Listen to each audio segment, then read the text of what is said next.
It's the Brian Lehrer Show on WNYC. Good Monday morning, everyone. Heading into this week, we have at least two major reversals from President Trump. One going back on his Iran war speech timeline of 2 weeks to make a deal. Now it's tomorrow, with his post that included the F word that you've probably been hearing about and a sarcastic praise Allah on Easter Sunday, with a threat to hit many bridges and power plants, which are civilian infrastructure, not just military, and all while Iran, which was supposed to be pretty much defanged, shoots down 2 U.S. fighter planes and send more missiles, which they're supposed to be running out of, into Israel and Gulf Arab states. 4 people were killed in Haifa, for example, yesterday. Here's Trump from the Iran war speech last Wednesday. We're going to hit them extremely hard over the next 2 to 3 weeks. And a few lines later, yet if during this period of time no deal is made, we have our eyes on key targets. If there is no deal, we are going to hit each and every one of their electric generating plants very hard and probably simultaneously. So 2 to 3 weeks, and he had called the new leaders more reasonable and less radical than the old ones. Now tomorrow is what he calls power plant and bridge day. And there's this other reversal. Remember this from Trump's campaigns for president? Here's an example from the first one in 2016. I'll save Social Security. I'll save Medicare. Ben Carson wants to get rid of Medicare. You can't get rid of Medicare. You know, Medicare is a program that works. There's fraud, there's abuse, there's waste, but you don't get rid of Medicare. You can't do that. People love Medicare, and it's unfair to them. I'm going to fix it, make it better, but I'm not going to cut it. I will get rid of the fraud, the waste, the abuse, all of the problems, but we will have Medicare. So you've heard that kind of thing from Trump many times, no doubt. But listen to what he said last week. Medicaid, Medicare, all these individual things, they can do it on a state basis. You can't do it on a federal. We have to take care of one thing, military protection.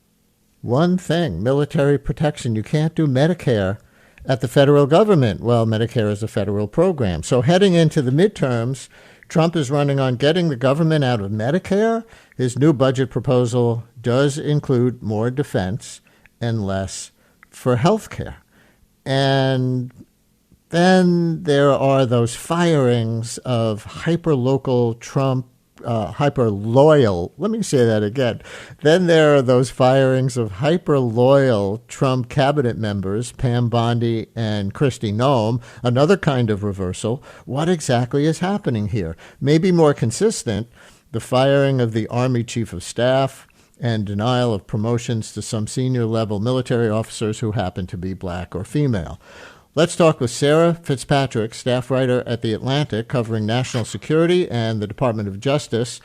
Before coming to The Atlantic, she led award-winning investigations and special projects as a senior investigative producer and story editor at NBC News and an associate producer at 60 Minutes, according to her bio page. Her 2 latest articles, An Army Shakeup in the Middle of a War and Trump's Purge May Be Just Beginning. Sarah, thanks for coming on. Welcome to WNYC today. Thank you so much for having me, Brian. It's so great to be here. We'll talk about the shakeups and the purges, but I have to ask you first, as a national security reporter, do people you report on tend to believe the threat about tomorrow being power plant and bridge day if Iran doesn't open the Strait of Hormuz, which by most standards is a threat to commit war crimes against civilian infrastructure? Look, I think it is.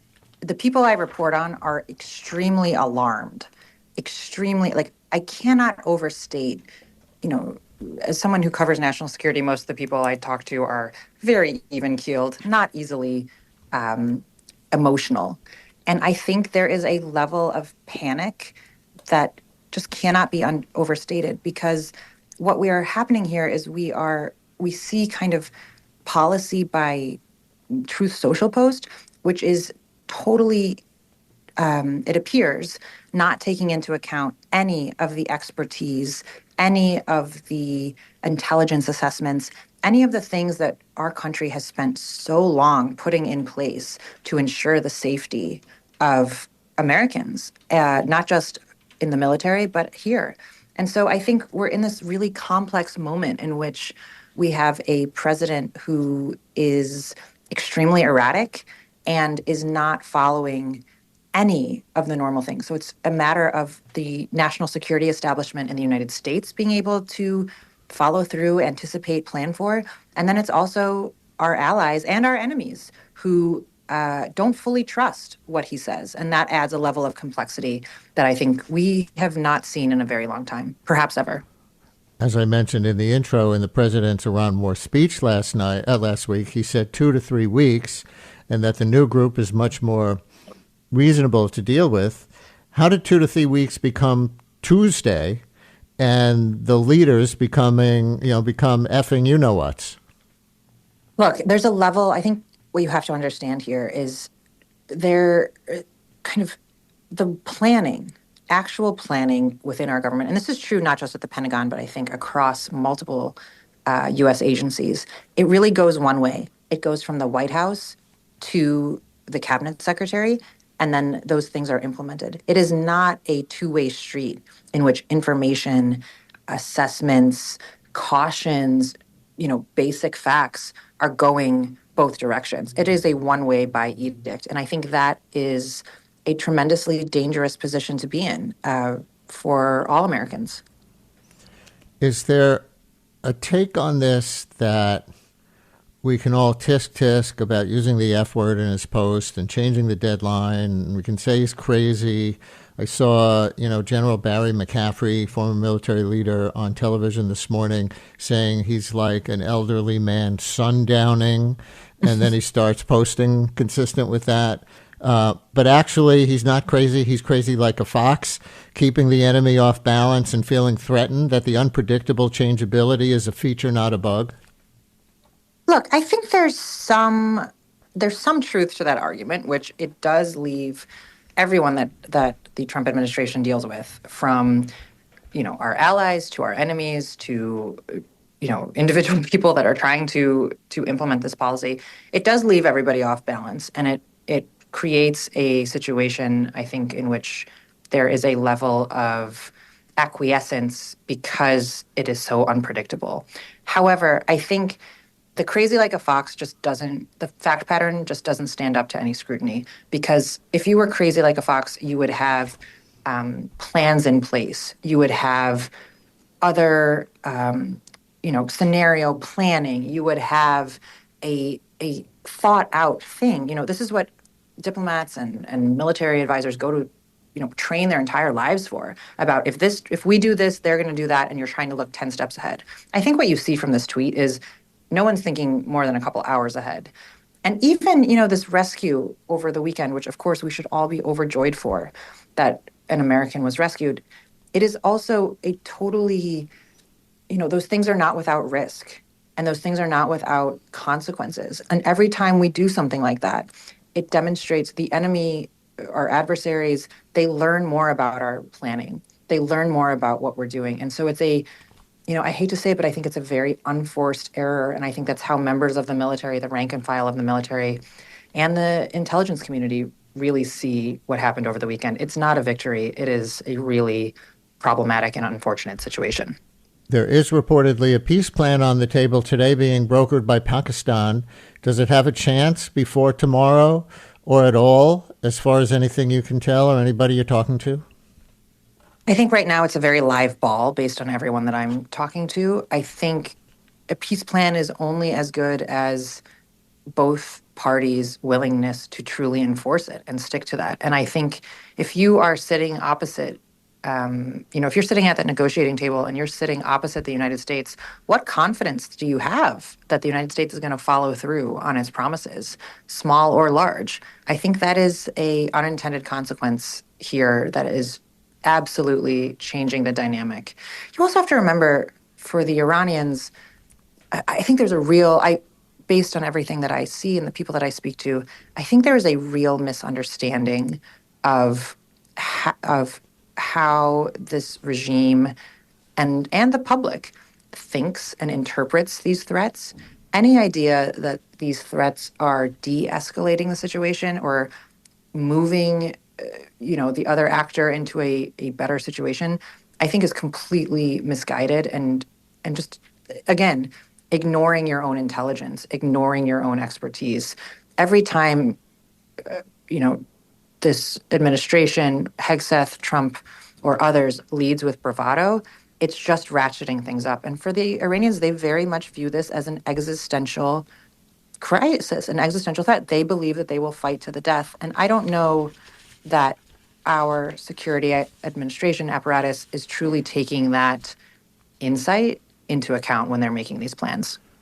Your article about Defense Secretary or War Secretary Hegseth firing the Army Chief of Staff in the middle of a war that he says is going really well, by the way, and that the Secretary of the Army may be next. Are those executive positions actually relevant to the future success on the ground in this war right now, or are they more policy positions, and that's what happens in politics when the new guys come in after an election? I think they are absolutely important and kind of material actors on a couple of different fronts. One, these are people who have tremendous expertise. They have reps. They have been through this before. They understand the minutiae. Every time you get rid of someone, regardless of where they are in the chain, there is an impact, all the way down. And you're losing kind of credibility, and you're losing someone who is read in and hopefully understands the minutia of the risks that you are calculating here. But I think the second thing that perhaps is even more important is the Trump administration has put themselves in a position in which they went in and started an armed conflict without truly consulting Congress. And normally, the way that you would try and manage that process and paper over that process, if you believe, which I think has been pretty clearly disproven, that there was any true imminent threat. But even if that were the case and you had to go in and there wasn't time to consult Congress, the way that you help manage those relationships and make sure that you have the budget to continue a large-scale military operation is to have people who have credibility with Republican congressmen, with these committees on the Hill. And so when you get rid of all those people, there's no one, you lose your best negotiators, you lose the best faces of your Pentagon. And I think that we're going to see the ramifications of that in the next couple of weeks when they try and pass this budget, which I think is really in a tough spot right now. And you report that Army Secretary Dan Driscoll and Hegseth have been locked in a rivalry over the past year. A rivalry about what? I think that they need to, when I started reporting, I'm an investigative reporter that kind of made their way into covering Washington, D.C. and covering some of this palace intrigue.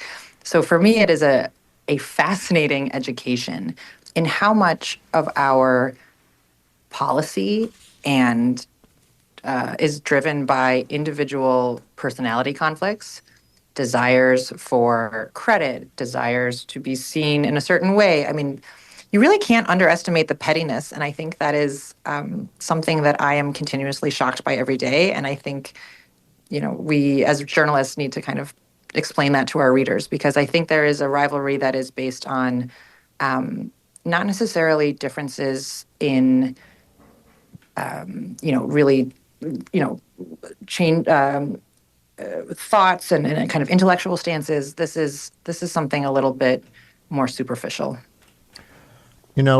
Looking at the beginning of our caller board and our text thread, and listeners, of course, anybody can participate. So even before I go into this, let me just make sure you know how. 212-433-WNYC.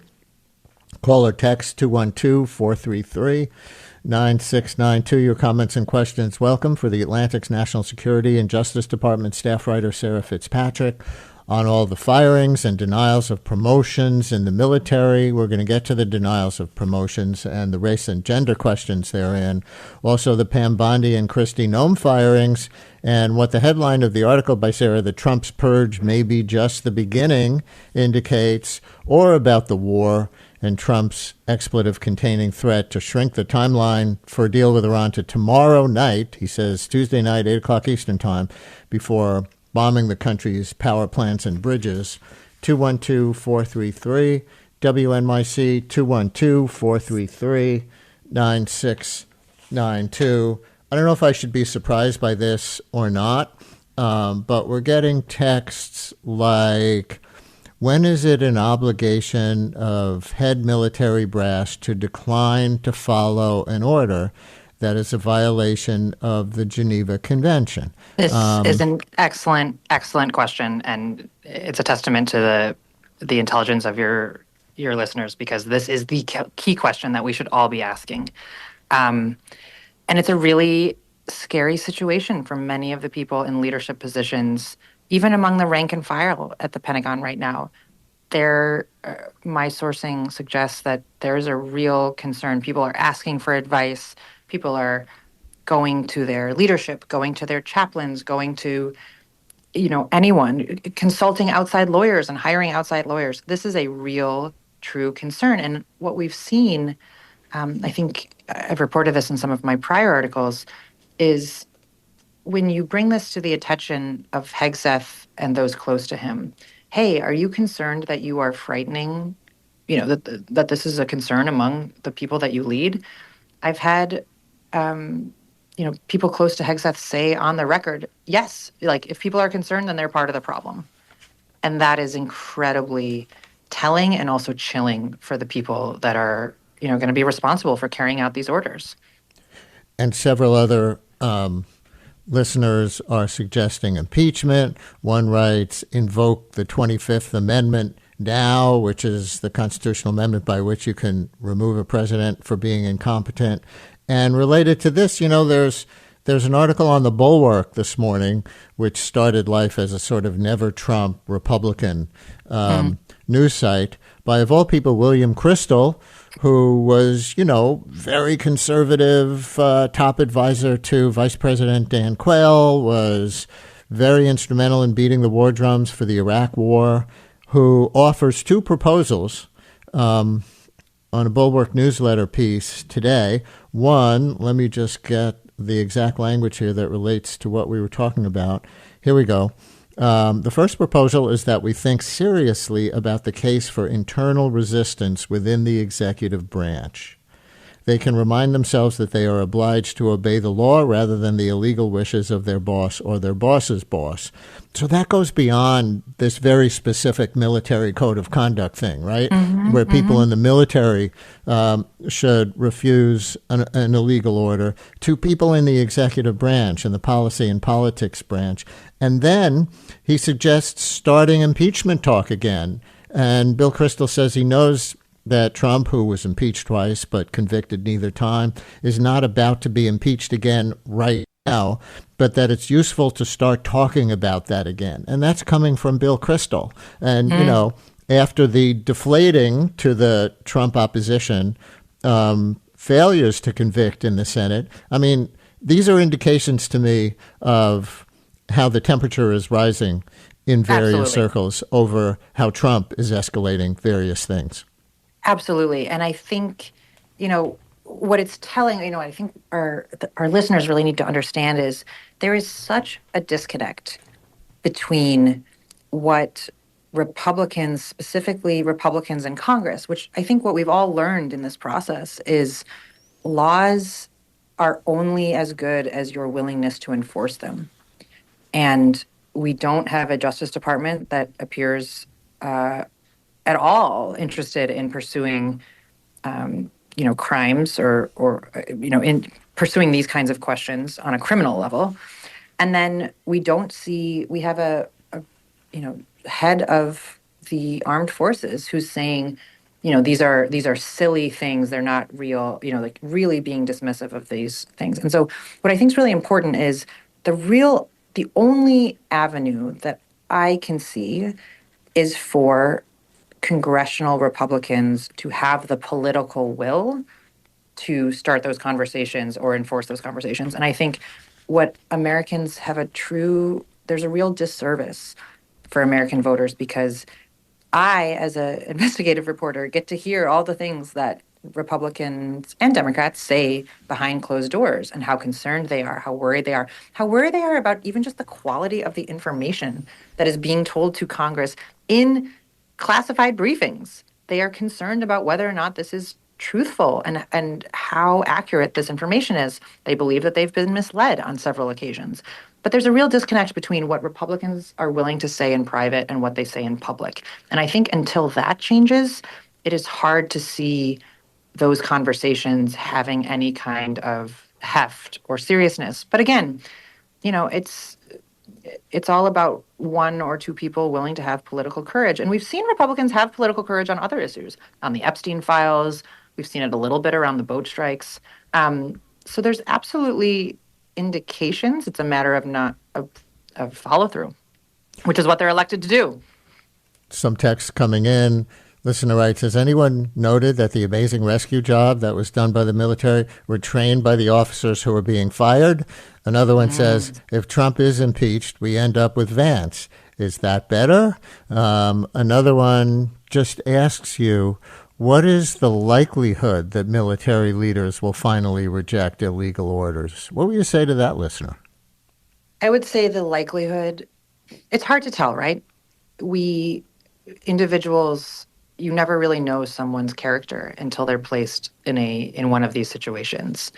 And I think what I can say, having covered the Pentagon and the Justice Department and other parts of this apparatus, is there are two factors, I think, at play now that make it even more unlikely for that kind of individual action or collective action to take place versus other moments in history in which individuals have stepped forward and tried to do that. And this is a couple things. One, you just have a lack, because there is such a, honestly, kind of harassing, it is such a difficult environment. Morale is so low among those people who are still in the government, either who have managed to somehow not get doged, are sticking it on, are just trying to hold on. Those people they don't necessarily know that their other colleagues, because it is such an environment of, if you are perceived as not being loyal, not to the Constitution, but to the president, explicitly to the president, you are at risk. You are at risk. And so people really keep their heads down. And so I don't know that there is a understanding even among your own office about where your other colleagues stand and how concerned they are. But two, we're now in a moment of, I think, a new moment. America, the United States has always had a history of political violence. But there's something new, I would say, in the last couple of years that we have seen things from the online world, online threats, actually transpire into real life and death situations, including people that have died. And so I think, and we have a president who is so determined to make people's lives, to really retaliate and threaten either, implicitly or explicitly violence. And so you have people who will say, I would love to do the right thing. This extends all the way up to people in Congress. I would love to do the right thing, but I am afraid for my staff. I'm afraid for my kids. And we also have, I think there's a third aspect here, which is we are in a moment, we are in a moment of economic insecurity.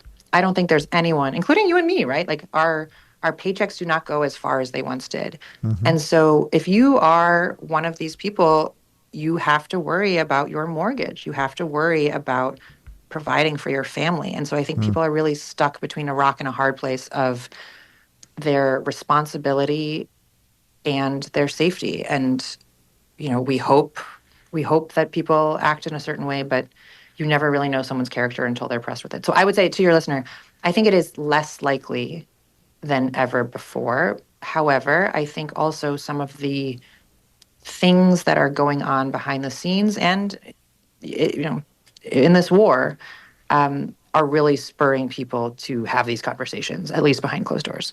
Another text says GOP Congress members are just as complicit. They won't challenge Trump on anything. Another one says impeach Hegseth. And that kind of segues back to your articles about changing the leadership. You cite main reasons for this amount of turnover and denied promotions in the military as insufficient loyalty to Trump's agenda, too much concern with the legalities of war, association with certain Biden policies and his campaign against DEI, what Hegseth calls woke, SH, expletive deleted. Can I ask about the legalities of war part? Because that Absolutely. relates to what you wrote that article last week, but that relates to what's been breaking since Trump's post. Do you have any indication that the threat to bomb the power plant, civilian infrastructure, might have been getting pushback specifically from the now fired Army Chief of Staff, Randy George? I don't. I think it's a little bit too early to tell, and there's a lot of, you have to really discern when any of these things happen, kind of who's being spun and how you're being spun. So I'd say I'm still trying to get to the ground truth of exactly what that means. But I think as a general principle, there has been a tremendous, I have seen it in so many situations in and around the Pentagon, of people who do feel that they are retaliated against for speaking up. And you can see some of that even in the efforts to eliminate, or I think Hegseth would argue, kind of refine or reform the JAGs, which are the military lawyers that sign off before any action is taken. And this is really important because that protects individual service members. It kind of creates the legal basis such that when action is taken, that we don't have to worry about problems on an individual basis or on a collective basis on the other end. And we have seen a tremendous effort to drive out and essentially purge so many of those people, and to the point that there are very few of them left. And so as a result of that, I think perhaps these guardrails, as one source was explaining to me last week, these guardrails that would normally be in place are not there. And so we're having people who are not necessarily lawyers having to make these calculations and raise these things. And people are afraid. So yes, I absolutely is a factor here. I think we have to wait and see. Unfortunately, they have been also cranking down on, press access to the Pentagon, freedom of information, et cetera. So we aren't able to get as much real-time information as we once did. On the legalities of war, you cite something in your Atlantic article that hasn't gotten as much press as the firing of the Army Chief of Staff. Hegseth overruled the Army suspension of 2 Apache helicopter crews who were being investigated for a flyover conducted near Nashville at the home of the musician Kid Rock, an avid Trump supporter. Now, considering the magnitude and the gravity of what we've been talking about so far, this might seem like a trifle. But for those helicopter crew members, Hegseth posted the words, "Carry on, patriots." What was this Kid Rock flyover? It's kind of as silly as it sounds, which is using taxpayer, every time we put a plane in the sky, I think this is really important. Every time we put a plane in the sky, it costs a lot of money, a lot of money. There are so much that goes into launching a military flight. And the fact that these planes were used to fly over someone who's considered a political ally for no true security purpose, national security purpose, this is just kind of Hegseth, trying to lead on style in the culture wars as opposed to substance. And I do think it is both silly and incredibly important, because when you are the Secretary of Defense, you only have so many hours in your day. You only have so many things that you can choose to devote your time and attention to. And I think it is incredibly telling that in a moment of, and again, we don't even know all of the conflicts that where the U.S. may be involved right now. We don't know where service members may be. There may be very special operations going on that we have no idea about. And yet this is where he's choosing to spend his time, his attention, and taxpayer dollars. And that it's a reflection of where his priorities are. And it's the sort of thing like show me how you spend your time and I'll show you who you are. And I think that's a very telling example. I want to acknowledge some texts that are coming in that are basically saying, don't forget about Iran's role in this. One says, the character of the theocratic regime of Iran, it seems like the crazy is Trump, but the leadership of Iran is not sane. Killed 40,000, or whatever the real number is, of their citizens when these people marched in the streets, shooting at Arab countries. Irresponsible and crazy regime. Another listener writes, the fact that both sides are pathological liars is so disorienting. We have no idea what is going on. So I don't know what you say to that as a national security reporter for The Atlantic, but it certainly is context that can be, disorienting, as that one listener wrote. Look, and I also think it's important to remember, when I talk to national security officials and I say, what keeps you up at night? Like, what are you really worried about? And they always say, I'm worried about the fact that we are weakened and that this is a moment that any of our adversaries, be it Iran, be it China, be it Russia, be it North Korea, could take a moment of weakness and strike in the United States, from terrorism to who knows what. And so I think it is important whenever decisions are being made that they have larger ramifications, that you are putting not only the service members who, of course, sign up for this, are taking this risk knowingly, but I don't think the American public is. And it is important. Like, Iran is an absolute, an actor that does not always, one could argue, does not always act in a way that we in the United States would perceive as kind of easy to predict. And that is a factor here. And we also spend millions and millions and millions of taxpayer dollars protecting Trump, current and former Trump officials, because the Iranians feel very strongly about going after them. And so it's just, you're feeding this cycle as opposed to looking for off-ramps here. And I think we need to be thinking about our national security, not just overseas, but at home. And another person writes, after 49 years, I think they mean 47 years of Iran, what are we supposed to do?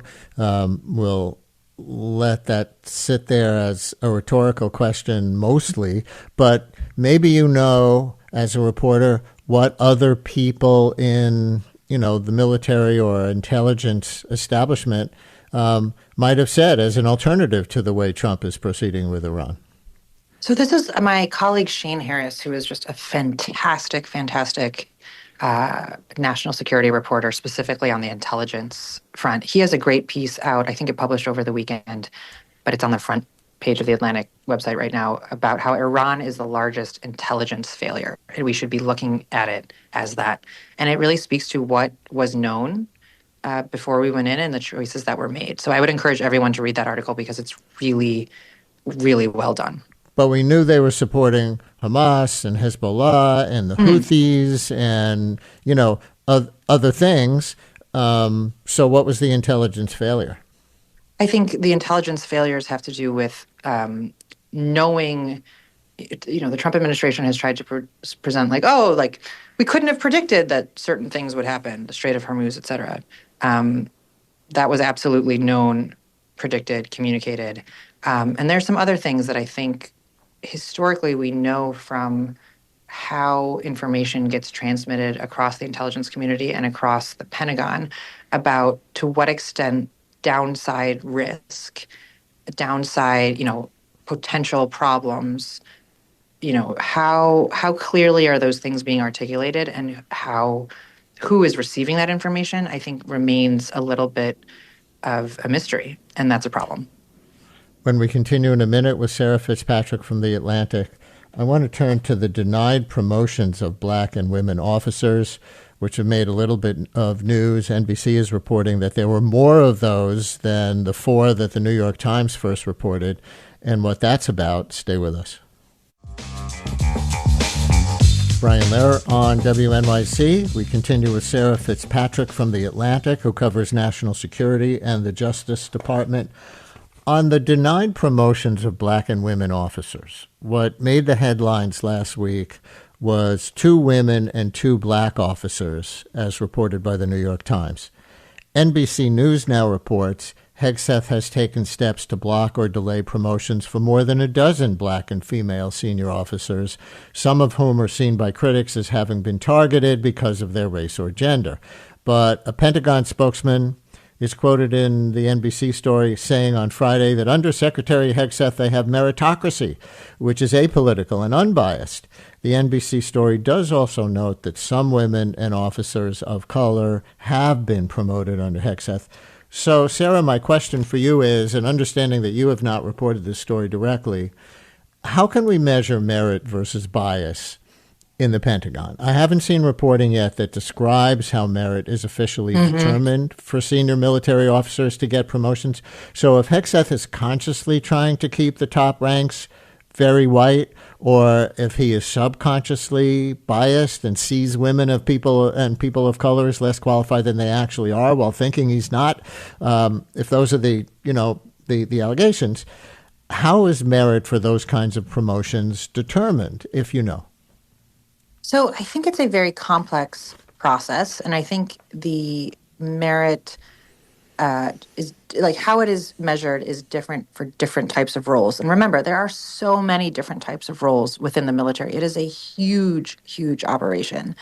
But my understanding from covering this previously is generally there is a board, there's a series of reviews, there is a process here. But that process is overseen and determined by the individuals that you put in those leadership positions. And they have a tremendous amount of discretion, a tremendous amount of sway. And I think that it is, like any organization, like any bureaucracy, it all comes from the messaging and the leadership at the top. And I do know for a fact that there are so many women, people of color. Even right now over the weekend, there was this bizarre kind of kerfuffle over whether or not there was a Presbyterian service, but some indications that Catholics were, it was not part of. There was some kind of Catholic for Easter and Good Friday. Exactly, yes, and I haven't quite gotten to the bottom of that, but my understanding is like it was quite valid, and so you have a service that is receiving all sorts of different messages, all sorts of different timing, and you have a place where, especially in the military, it is you report to the person above you, and you need to keep that person happy in order for your job to continue. And so I think we'll have to bear out. And again, this is another reason why we need press in the building, why we need freedom of information, why we need, if the public had access to that information, we would very easily be able to say, oh, okay, this is all above board or it's not. But because we don't have insight into that, and all we have are the public statements that this administration has chosen to make, and those public statements are very telling about women, about those who question or raise their hands or have authority. So I think we will have to wait and see, and when the history books are told, we'll have a much better example. But it is a really precarious situation for anyone that I talk to who works inside of that building or who works outside of it. This is something that people are highly, highly aware of and highly concerned about. And of course, it's not just whether or not you get a promotion. A promotion means a lot of different things. It means salary for the rest of your life. It means pension. It means security and safety. I mean, there's all sorts of things that go into this that are not just a title. The NBC article has these stats. 18% of active duty military personnel are black, but only 9% of the officer corps is black. That would indicate that they get less proportional consideration for promotions rather than more, as the anti-DEI campaign would have it. By gender, it's more proportional. 20% of active duty personnel are female, and so are 20% of the officer corps. But again, if we assume that women are not biologically less qualified than men to be officers, that only indicates a lack of bias, not that they're being promoted while unqualified. Can the press or can Congress, or maybe there'll be lawsuits, can anyone hold Hegseth accountable for alleged bias in any kind of review process for these officer promotion candidates, by any institution? Sure. So the Pentagon has an inspector general, and there's a whole process. That office has been significantly cut, but people could make internal requests, internal referrals. Members of Congress, especially on these committees that oversee military affairs or similar things, could request information either voluntarily or by subpoena. My understanding is that members of Congress are having real trouble getting accurate information out of the Pentagon.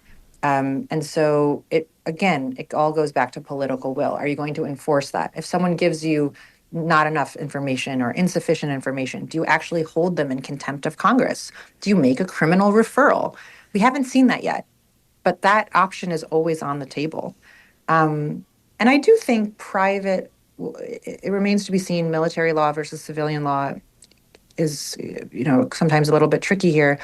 But we have seen examples of individuals pursuing legal action and those cases making it all the way up to the Supreme Court. So that is one option if people chose to pursue that. But you have to remember, pursuing a lawsuit is incredibly, for an average person, especially someone making a low or mid-level Pentagon salary, it's cost prohibitive. And there are, unfortunately, only so many lawyers that will take pro bono cases, and that can take decades. So the legal system is not necessarily at this moment set up to make that easy for individuals and for them to be able to keep paying their mortgage in the meantime.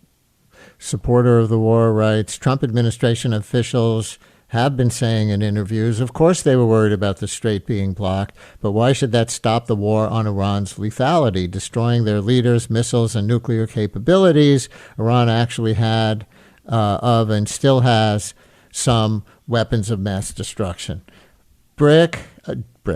Jim in Brick. You're not Brick in Jim, New Jersey. You're Jim in Brick, New Jersey. You're on WNYC. Hello. Yes, hi. It's twofold. How much money is driving events? One, the prediction markets. If there isn't money, as there was in Venezuela, somebody placed a $30,000 position on Maduro's exit within like 48 hours or a very short window of time, and they got almost 500,000. But otherwise, there was the other day. It's more than an allegation that Hegseth's broker at Morgan Stanley was trying to establish an ETF package, which is a financial device with BlackRock, and it set up red flags within BlackRock. It never came to pass, but it was still technically a conspiracy. Or like insider trading on knowledge of aspects of the war or the war to come. Have you seen that story? That story is out there about Hegseth's broker, and questions about, how much that should reflect back on the secretary. Mm-hmm. I have, and I would say this is if you go to any cocktail party in Washington, this is a topic of discussion across the government, because it is very clear that there's all sorts of information, people profiting off of non-public information. However, again, we have a Justice Department that has severely cut its staff and its resources, particularly in the office that would normally cover something like this. So again, I think we as Americans are seeing that laws are only as good as your ability to enforce them, and we are not seeing this Trump administration choose to enforce these laws or even send messages, to people working in government that this isn't okay. One more call. Kate in Middlesex County in Jersey, who says she's a military spouse. Kate, you're on WNYC. Hello. Hi, hello. Sarah, I just wanted to say I'm enjoying your perspective and knowledge, and I see how your investigative background is so valuable with these situations, especially with the complexity of these situations. I was a military spouse, active duty. My ex was an officer and a pilot, and Wow. was deployed twice to Iraq when we were married. And so I just wanted to comment on something you mentioned previously, that the military signs up for, going to war without understanding, but the public does not. And what I would just want to add is that while the military and, service members do sign up, and with the understanding, or should, that they may be sent to war, and the family members understand that as well. They do so with the understanding or the hope and belief that the laws will be followed, and that Absolutely. they can trust the commander in chief to follow those laws, and that Congress will protect those laws. And, for the law of war and conflict and getting into wars, and also that there are safeguards in place, such as a working Jaguar. So I would say, while there are military service members, of course, now who support what's going on, I would say from my perspective, there are former military family members, at least, and current ones who have to send their service members off to war, but don't feel that they did sign up for this, that, the rules have changed. This Sarah, is, you And I wanna think talk- that's just something to remember. talk to absolutely. Kate? Thank you for the kind words and for calling in. And I think this is such an important point. And I think something that often gets missed in this discussion is the fact that these guardrails, the laws of war, the international, the rules of armed conflict, those are a two-way street, because we participate. The United States has been adhering to those laws in part because we have to trust that if one of our service members were captured by an enemy or in harm's way, that our adversaries are operating under the same principles. And so I think anytime, to your point, which is such an excellent one and such an important one, that these families signed up for a place that historically has taken rules and laws extraordinarily seriously, because they protect not just, the country's interests, but it protects individual interests, and it gets those people in harm's way home. And it gives you the confidence to do that work. All of these people who are working in the military, they need to have the confidence to make difficult decisions. They have to have the confidence to go into work every day and do the hard things. And for those family members, to your point, which I think is so critical, to say goodbye and know that they're in good hands.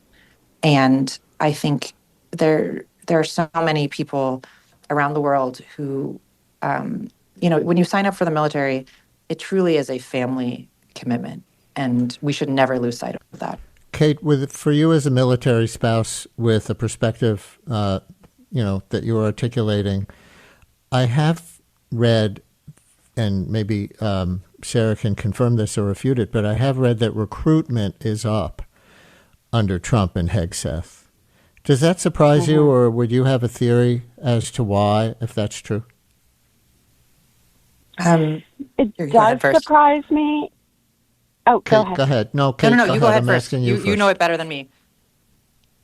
No, I can't really speak on the recruitment side. I can just speak as a military spouse. It does surprise me, though, especially hearing what happened just recently, I think I read a story about a newlywed being sent, apprehended by ICE and then sent to a detention center when they moved on post. I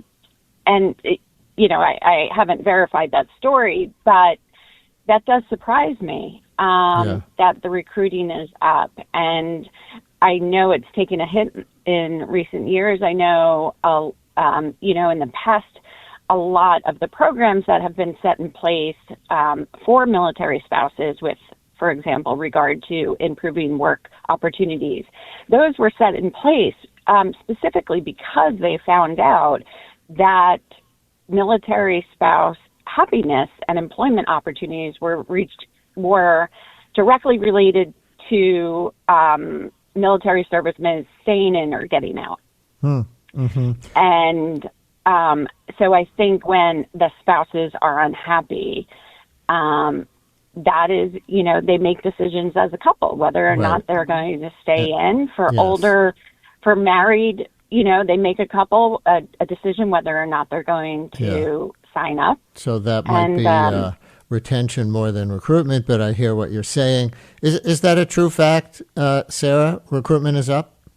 So I think the broad strokes are, but I think when you dig into the data, something is very telling, which is the process to actually, from making first contact to getting to basic training is incredibly long for a variety of reasons, including, I've been speaking to some service members recently that one of the unintended consequences, to your point tomorrow about AI, Brian, is that the process to get your security clearance, the process to go through all the hoops, the process to do the health screening, in particular, has been a huge holdup in getting people into the military. So I think sometimes when we're looking at those recruitment numbers, we have to remember that there's a huge lag, that many of that process started well beyond until they finally get in. And I think this is another question, which is like how many people start the process and ultimately never finish it. So I think we have to look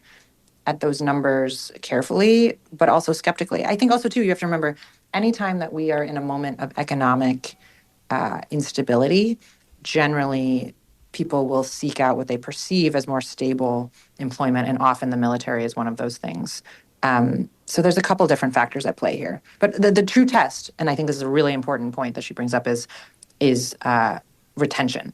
Do people stay, or are people looking for exits? And that is something that I'm going to be following really closely.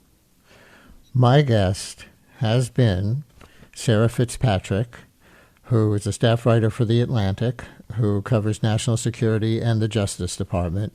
And we didn't even get to one of the two articles we invited you on for, the one that we did talk about, an army shakeup in the middle of a war. The other one was Trump's purge may be just beginning, and that's about Pam Bondi and Kristi Noem, and maybe next Kash Patel, another real Trump loyalist. That's a whole other conversation. Yes. But to put a pin in this discussion that we have been having with you and listeners, and I want to acknowledge one more caller who we didn't get to, Barry and Mamaroneck, who was pointing out the horribleness of the Iran regime, as a number of other callers and texters who we did acknowledge had done. But the context of this conversation is, yes, that's the given. The variable is, given what the United States is and is supposed to be, how do we respond to that? Is that a good way to end this? Does that kind of make sense? Absolutely. And I think we all, one of the most important things here is that, we always have to, I think sometimes these questions they seem so big and so far away, and they seem in Washington. Right. But I think every American needs to remember. And in fairness, they're not having these kinds of conversation in Tehran about their behavior. Exactly. And that is part of, that's part of what makes this country so special and also makes it a target. But at the same time, I think we have to remember that Americans have much more, this is a democracy. We expect from our public officials, we expect transparency. We expect adherence to the law, and I think every American should, that is the foundation on which so many of these things stand. And what, Americans absolutely are in the position to make sure that those things are being followed. And it's better for everyone. Sarah, thank you so much. We really appreciate this. Thank you for having me. As a longtime New Yorker, up until a couple of years ago, this is one of my favorite shows, so I'm so thrilled to be with you. Thank you very much. Well, nice to have you on here. Brian Lara on WNYC. More in a minute.